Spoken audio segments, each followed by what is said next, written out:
السلام عليكم. ازيكم؟ اتكلمنا قبل كده عن متلازمه اللكنه الاجنبيه في حلقه دروسي لو فاكرين، وقلنا ان معناها باختصار ان لما الشخص تحصل له صدمه بتاثر بطريقه معينه على دماغه بتخليه يتكلم لغته الام بس بلكنه تانية، او ممكن في بعض الحالات كده يتكلم لغه تانية خالص. طب ايه رايك لو قلت لك ان الصدمه دي ممكن تخليك تكتسب مهاره تانية خالص ما كانتش موجوده عندك اصلا، زي الرسم والعزف، او انك تبقى عبقري في علم من العلوم، وده من غير ما تبقى دارس العلم ده او عارف. غريبه صح؟ بص انا معاك ان هي غريبه، بس الموضوع ده مثبت فعلا ومدرك تحت اسم متلازمه الموهوب. وحكايتنا النهارده عن واحده من اشهر الحكايات في المتلازمه دي، عن الراجل اللي اتحول من شخص بيشرب ومش متزن معظم الوقت لشخص عبقري في الرياضيات. وكلامنا النهارده عن جيسون بادجت.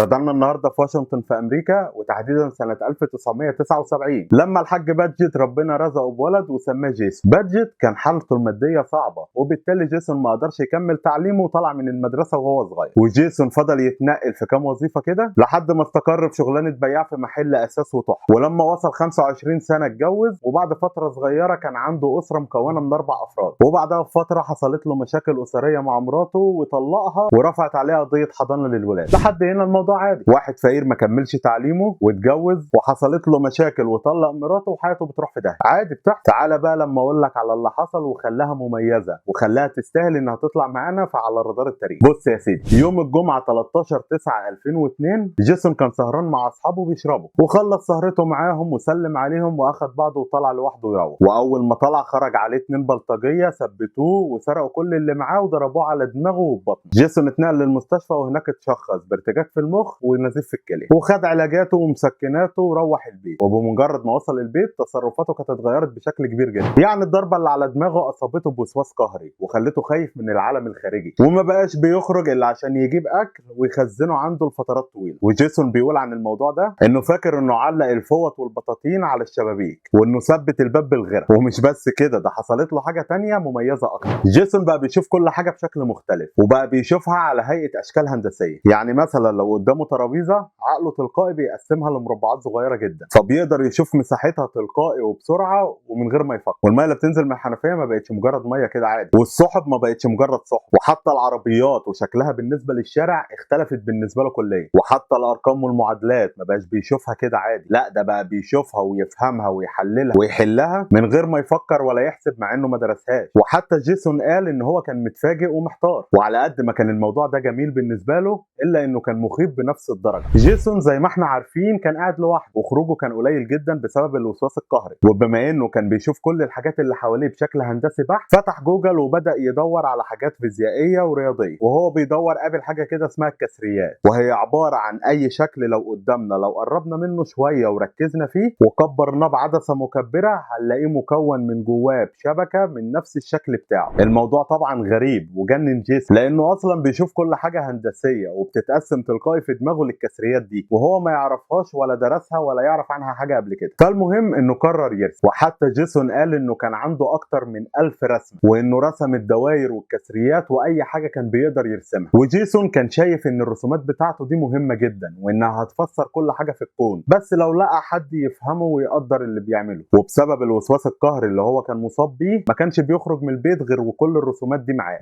وفي مره كان خرج فيها من البيت قابل فيزيائي في مطعم وهو فيه، والفيزيائي شاف جزء من الرسومات اللي رسمها جيسون وعرف انها حاجات هندسيه وكسريات وكده. وبص لجيسون وقال له هل انت عالم رياضيات؟ فجيسون قال له لا وفكك مني وخد بعضه ومشي. بس الموضوع ده لفت نظر جيسون لحاجه تانية، وهي انه لو فهم الرياضيات بشكل محترم ممكن يقدر يعبر عن اللي بيحس بيه وبيشوفه. وفعلا جيسون ما كدبش خبر، وفي خلال 3 سنين ونص حياته اتغيرت كليا، وقدر يتعالج من الوسواس القهري، طبعا مش بشكل كلي للاسف، واتعرف على بنت واتجوزها. وطبعا والاهم بالنسبه لنا انه بقى نابغه في الرياضيات. بس برضه كان محتار وما قدرش يفهم اشمعنى هو اللي بيشوف الحاجات بالشكل ده وايه سببها. والتاني مره الصدفه تتدخل، لما جيسون كان قاعد قدام التلفزيون وشاف بالصدفه واحد عنده قدرات جباره، والقدرات دي كان لها علاقه بالارقام، وكانت انه بيقدر يحفظ ارقام طويله وبيضرب ارقام طويله ببعض وبيجيب الناتج بسرعه. والراجل من ضمن كلامه قال ان هو مش بيحسب الارقام وان هو بيشوفها بطريقه مختلفه،